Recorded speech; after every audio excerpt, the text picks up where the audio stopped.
Imagine a world where you wanted something and you had everything you wanted, just by thinking about it. The house, the car, the job, the spouse, like anything. You just had it just like that. And I'm here to tell you that it is possible. Today, we're going to be talking about how you can get anything you want. Now, people might say that sounds too good to be true. I know it sounds too good to be true, but the Bible actually tells us that it is possible to get anything we want. So let's jump right into the book of John chapter 15, and let's see what the word of God has to say. This is a quite familiar chapter for some of us, and this is the place where Jesus is telling his disciples about the vine. He is the vine, his father is the husbandman, and he's talking to them about how they need to abide in him. And then in verse 7, he says, "If ye abide in me, and my words abide in you, you shall ask what you will, and it shall be done unto you." Jesus is saying that in order for you to get what you want, you have to first of all abide in me, and then you're abiding in me so much so that my words now become a part of you and is abiding in you, and there's a relationship going on, right?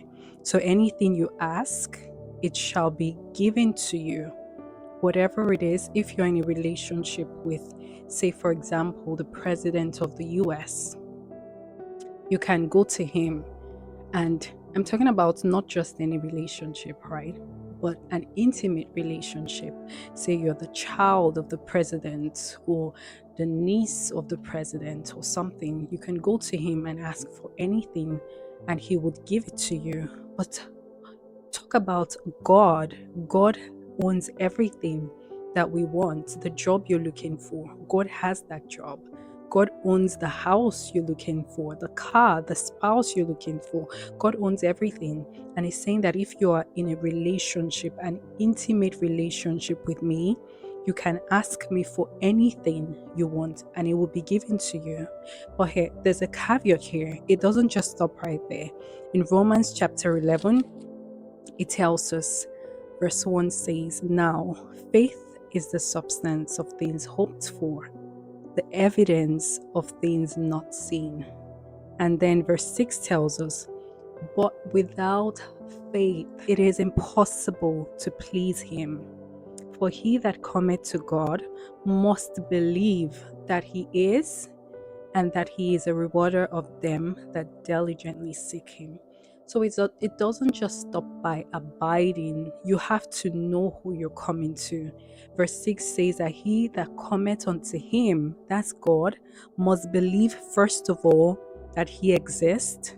And then number 2, that he rewards those that come to him, seeking him diligently. So it's not just enough to, abide. You have to have faith for what you're asking for. And I think the mistake a lot of us make is that we want things and we come to God and we ask for things, but then we don't even believe that God is who he says he is. If God has told us in his word that he's Jireh, that means he's our provider. That means when we are coming to him, we have to know that this God I'm coming to is my provider. We say that we're trusting God for a job. We say we're trusting God for the provision, but we have like a plan B, C, D, E, like just in case God doesn't come through for me, then I'm going to do this. Just in case it doesn't come through for me, I'm going to do B or C. But what God is telling us here is to trust him completely. And I just remember a time in my life, a few years back, I was in the middle of the semester. The semester was coming to an end. I needed to pay my school fees. I didn't have any money. I didn't want to ask for help from anybody. I just had so much faith that God was going to come through. And few weeks before the payment was due, I get this email from my school telling me that I had been awarded a scholarship and they told me they were going to mail me the check. And I waited, and I'm not sure if it's weeks or months, but I didn't hear anything from my school. And then on the very day that my school fees was due, I was in my apartment just praying and telling God, crying out to God, like, what is going to happen? I go to my mailbox and I check the mail, and there it was in the mail, the check. And that check was able to pay for all the expenses that I needed that month.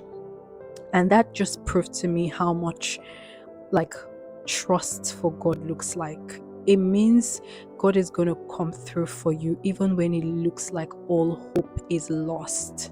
Like in that situation, I was just like, I don't know what's going to happen, but I don't have any plan B. God, you are my plan A, B, C, D, and God came through. So, can I encourage you today? In whatever situation you're in that job situation, in that housing situation, in that relationship situation that you find yourself, can I encourage you to just abide in God and to just have faith that God would come through for you? And in the rest of this year, can you just watch and see what God would do when we abide in Him and we put all of our trust in Him? I truly believe that God will come through for us in ways that our minds cannot even begin to quantify. I pray that this video encourages you, and I pray that in whatever situation that you're going through and you're hoping and just waiting and expecting for God to come through for you, that God will come through for you, exceeding all your expectations, because God is our Jireh and God is a good God. I love you guys so much, and I would see you on my next video. Until then, stay blessed.